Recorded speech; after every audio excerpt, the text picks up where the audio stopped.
देखो एक कथा तुम्हें सुनाते, महाभारत की है। एक महात्मा मांडव्य ऋषि नाम के थे।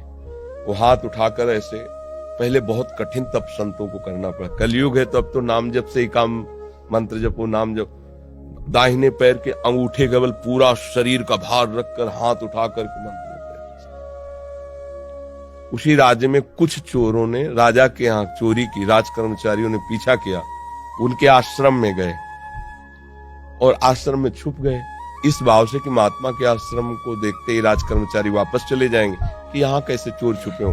पर उनकी दृष्टि पड़ गई घुसते देख के। अब वहां गए तो माल सहित पकड़े गए। तो उन्होंने सोचा कि महात्मा ने ये नाटक कर रहा है, चोर रखता है और चोरी करवाता है। तो उसी अवस्था में मांडव्य ऋषि को भी ले गए और राजा के सामने पेश किया कि समस्त चोरों को पकड़ लाए तो उनका सूली की सजा दे दो। सूली की सजा बड़ी भयानक होती थी। एक भाले जैसे यंत्र में ऊपर से सीढ़ियों से ले जाकर उसे छोड़ा जाता था, गुदा द्वार से वो जितना घुस जाए भाले जैसा, अब वो उसे में टंगा है। अब प्राण शक्ति जितनी उसकी हो, जितने मिनट जिए, जितने घंटे जिए, कोई कोई घंटों जी जाता था, रक्तस्राव हो रहा है, तड़प रहा है। अब वो केवल एक सूली ऐसे लंबी ऊपर से छोड़ दिया और गुदा द्वार में जितना घुस गया यहां तक, यहां अब वो तड़प तड़प की बड़ी भयानक मृत्यु होती थी। महात्मा को भी ऐसे किया गया। वो तो साधारण जीव थे, सब मर गए।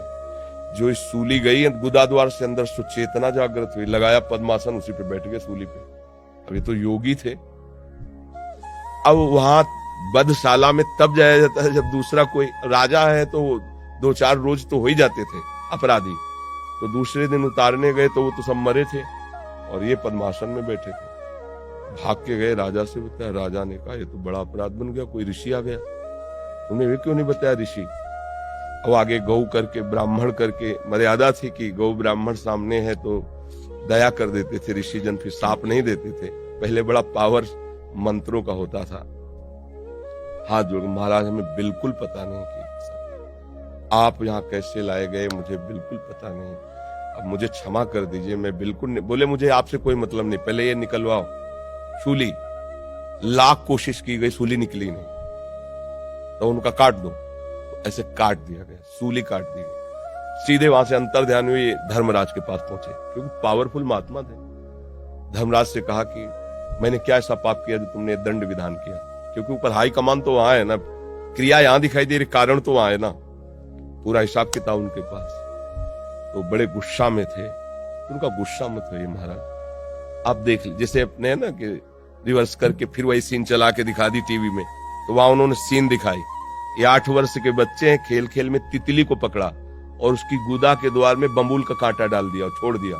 तड़प तड़प के तितली काफी समय में, बम्बूल का कांटा बड़ा होता है, तो जानते उसका परिणाम क्या आया, सूली उनके गुदा में डाली गई महात्मा होने पर भी। अच्छा, गुदा से कांटा निकाला नहीं तो सूली निकली नहीं। यह केवल मुंह जबानी कथा नहीं, महाभारत में भगवान व्यास देव जी ने इसको लिखा है। तो उनका नाम हुआ अणिमांडव्य। तब उन्होंने कहा कि हम नया नियम बनाते हैं, 14 वर्ष तक के बालक के पहले के अपराध जो है वो नहीं माने जाएंगे, वो मैं क्षमा करने का विधान बनाता हूं। और तुम मुझे बालक को इतना बड़ा दंड दिया उस खिलवाड़ का, इसलिए तुम मृत्यु लोक में जाओ, 100 वर्ष के लिए मैं तुम्हें शाप देता हूं। तो वही विदुर जी के रूप में आए, साक्षात धर्मराज। अंश से युधिष्ठिर है लेकिन साक्षात धर्मराज विदुर जी के रूप में आए। अणिमांडव्य ऋषि के आज भी वसूली वैसी है। अब आप सोचो, एक महात्मा इतना बड़ा पावरफुल जो न्यायाधीश को भी मृत्यु लोक में भेज दिया दंड देके, उसकी सूली नहीं निकली, तो आप काकरोच को या किसी जीव को, मुझे लगता है कि हिसाब है, तो बचो, ऐसे कर्म मत करो जिससे पाप हो।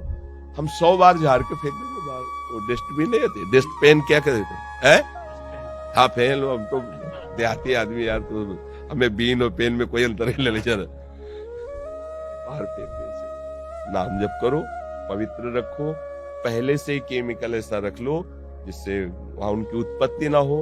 आप देख के डालोगे कि ये डाल, अब वो सीधा हत्या है, वो आपको अपराध